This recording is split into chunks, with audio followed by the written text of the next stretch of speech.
चलो ध्यान समझो, हम लोग पुर्तगालियों के बारे में पढ़ चुके हैं। अब हम लोग का पुर्तगाली के बाद जो यूरोपीय देश आएंगे वो कौन आएंगे? हॉलैंड वासी। हॉलैंड वासी क्या बोलते हैं? डचिस्ट बोलते हैं। क्या बोलते हैं? डचिस्ट। तो हॉलैंड वासियों को डचिस्ट बोला जाता था, डच बोलते थे। और ये क्या होता है? पुर्तगाली के बाद आते व्यापार करने के लिए। तो इन्होंने हॉलैंड वासियों को डच कहते हैं। इन्होंने भारत में अपने व्यापारिक केंद्र कहाँ का बनाए? कालीकट, कोचीन, नागापट्टनम और चीनासुरा में इन्होंने अपने व्यापारिक केंद्र बनाए। इसको एक एक बार पढ़ते जाओगे ना तो याद रहेगा। एमसीक्यू में ये सब काम देते हैं। जो एमसीक्यू बहुविकल्पी प्रश्न आते हैं ना, उसमें ये सबसे प्रश्न बन के आ जाते हैं कि बताइए हॉलैंड वासियों को क्या कहा जाता है? तो हॉलैंड वासियों क्या बोलते हैं? डच बोलते हैं। क्या बोलते हैं? डच। इन्होंने जिस कंपनी को बनाया था हम बता चुके हैं, डच ईस्ट इंडिया कंपनी, हम लिखवा चुके हैं सबका।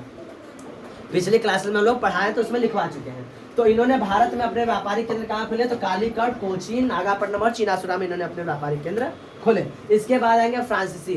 फ्रांसीसियों ने अपने मछलीपट्टनम, पांडिचेरी, चंद्रनगर और तथा माही में अपने व्यापारिक, नहीं लिखे क्या? माही में अपने व्यापारिक केंद्र स्थापित किए। ये तो समझ जाओगे तुम लोग। क्या हुआ तो क्या बताओगे कि फ्रांसीसी ने अपने व्यापारिक केंद्र कहाँ खोले? तो मछलीपट्टनम, पांडिचेरी, चंद्रनगर। मछलीपट्टनम, पांडिचेरी और चंद्रनगर में किसने क्या? फ्रांसीसियों ने अपने व्यापारिक केंद्र स्थापित किए। इसके बाद कौन आएंगे? अंग्रेज, ब्रिटिशर्स आएंगे।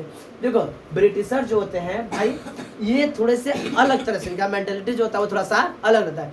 ये सब है बस समुद्र के किनारे ही अपना आए, समुद्र के किनारे बसना शुरू कर दिए। लेकिन इन्होंने थोड़ा सा ऐसा काम किया, यह थोड़ा सा इसमें और ज्यादा क्या करना चाहते थे? सुधार करना चाहते थे।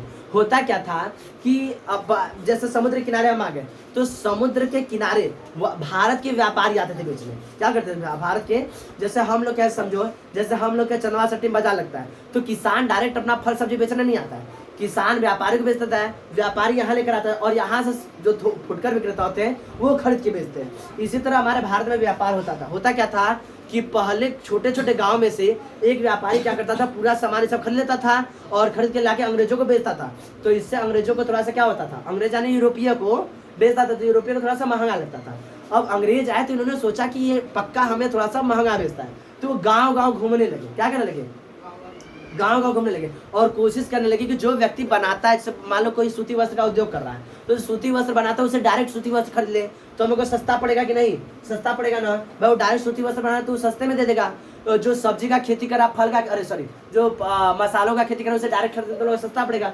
तो अंग्रेज ने इस पर काम किया। तो अंग्रेज इससे हटकर अंग्रेजों ने अपने आप को अन्य देशों की तरह समुद्री तट तक सीमित नहीं रखा। इन्होंने अंदर भारत के अंदर घुस के उन्होंने अपने व्यापारिक केंद्र स्थापित किए, जिससे इनको और अधिक मुनाफा हुआ। क्या हुआ? और अधिक मुनाफा हुआ। इन्होंने सूरत, कैम्बे, अहमदानगर, आगरा, भड़ौज, पटना, काशी में अपने व्यापारिक केंद्र स्थापित किए। अब यहाँ पर क्वेश्चन बन के आएगा कि जैसे कि किस देश ने, यूरोप के किस देश ने, किस कंपनी ने समुद्री तट को समुद्री तट को पार करके पूरे भारत में अपने व्यापारिक केंद्र स्थापित किए? तो क्या बताओगे? अंग्रेज। और कंपनी का नाम पूछे तो क्या बताओगे? British east India company. इसमें किसी को दिक्कत समझने में बात समझ रहा है? यहाँ पर 2-3 क्वेश्चन जो बनते थे वो हम समझा दिए, किसी को समझने में कोई समस्या नहीं। अब 2-3 टॉपिक और बचे हैं, ये पढ़ाते हम लोग का चैप्टर कंप्लीट हो जाएगा। ये इतना लिख लो।